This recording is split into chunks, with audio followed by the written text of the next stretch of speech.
जी, यहाँ पे physical chemistry की हम पढ़ने लगे हैं definition. This branch investigate how substance behave at atomic and molecular levels. Physical chemistry में अभी तो हमने केमिस्ट्री की जब डेफिनेशन पढ़ी थी तो हमने कहा था कि कंपोजिशन है, स्ट्रक्चर है, प्रॉपर्टीज है, उसके बाद केमिकल चेंजेस हैं, फिजिकल चेंजेस हैं, एनर्जी के बारे में बात की थी। लेकिन अब जो ब्रांच स्टार्ट हो रही है, सबसे पहली branch, most important branch physical chemistry है। उसके बाद second most branch organic chemistry है, इनऑर्गेनिक केमिस्ट्री है। ठीक है, जो फिजिकल केमिस्ट्री है उसमें दो बातें कौन सी हैं कि हम सब्सटेंस को तो देख रहे हैं लेकिन उसके एटॉमिक लेवल पे और मॉलिक्यूलर लेवल पे, ठीक है, उसका बिहेवियर देख रहे हैं।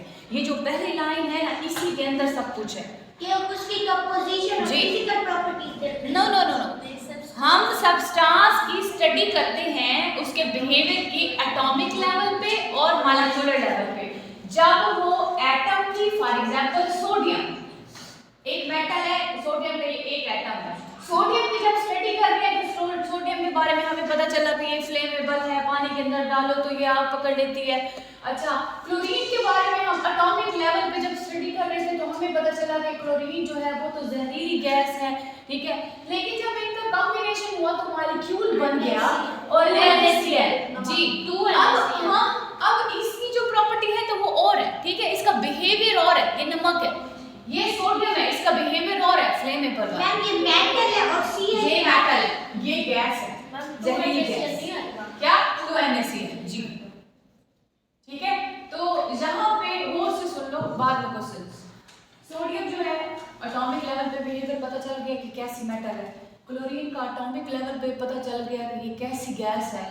जब रिएक्शन हुआ तो मॉलिक्यूल बना और मॉलिक्यूलर लेवल पर पता चला कि ना तो अभी इसके अंदर सोडियम वाली प्रॉपर्टी है, ना वो क्लोरीन जहरीली गैस वाली प्रॉपर्टी है। तो फिर प्रॉपर्टी है कौन सी, बिहेवियर है कौन सा? जब चीज़ ही न्यू है, जब मॉलिक्यूल ही और है वो सॉल्ट वाला, ठीक है। अब इसके अंदर तो दो एटम है, एटॉमिक लेवल पे तो हमने स्टडी कर ली फिजिकल केमिस्ट्री में, एटॉमिक लेवल पे तो कर ली।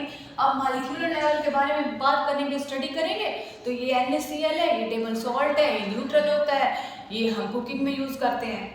एटॉमिक लेवल पे स्टडी करें सब्सटेंस की तो इस ब्रांच को, केमिस्ट्री की इस ब्रांच को फिजिकल केमिस्ट्री कहते हैं। अगेन बता रही हूँ, फिजिकल केमिस्ट्री ऐसी ब्रांच है जिसमें हम सब्सटेंस की एटॉमिक लेवल पे, जब वो एटम थी, हम स्टडी करते हैं और जब वो कंबाइन होके किसी और एटम के साथ कंबाइन होके मॉलिक्यूल बनी, फिर हम स्टडी करते हैं उसकी। यानी कि सब्सटेंस की स्टडी होती है एटॉमिक और मॉलिक्यूलर लेवल पे।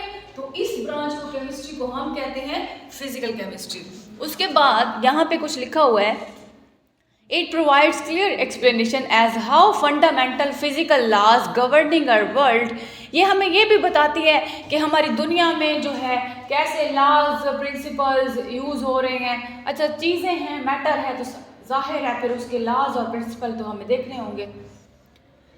Cause atoms and molecules to show specific characteristics and in turn, specific characteristics का मतलब है कि ये जो दुनिया में इनके ऊपर लॉज और इनके अपने प्रिंसिपल हैं, जब एटॉमिक लेवल पे थी। स्पेसिफिक कैरेक्टरिस्टिक्स का मतलब है इसकी खास अपनी ही प्रॉपर्टीज थी, अपनी खसूसियात थी। लेकिन जब मॉलिक्यूलर लेवल पे इंटर्न आगे लिखा हुआ है, देखो यहाँ पे in turn react to give huge structures related to life, और उसके बाद जब न्यू स्ट्रक्चर बनाए, बड़े स्ट्रक्चर बनाए, तो उसकी कैरेक्टरिस्टिक्स भी और थी, वो भी देखी जाती हैं। मतलब कहने का वही मतलब है, ये एटॉमिक लेवल पे भी और मॉलिक्यूलर लेवल पे भी वही बात है, रिपीट कर रहे हैं।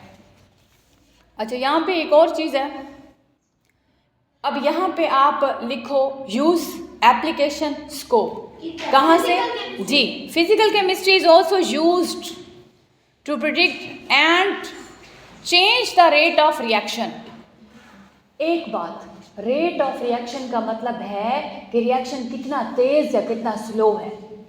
Rate of reaction, how fast और slow the reaction is going to, ठीक है, कितनी तेज जा रहा है रिएक्शन, केमिकल रिएक्शन, और कितना स्लो जा रहा है, रेट उसी को कहते हैं। केमिस्ट्री बताएगी और क्या बताएगी, एंड दस ऑप्टिमाइज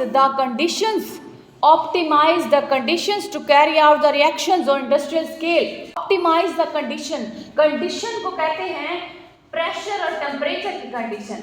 जब केमिकल रिएक्शन होता है तो उसमें कितनी टेम्परेचर है, हीट कितनी है, और अगर कोई ऐसा रिएक्शन है, बता रहा है ना हमें रिएक्शन कितना तेज है या कितना कम है।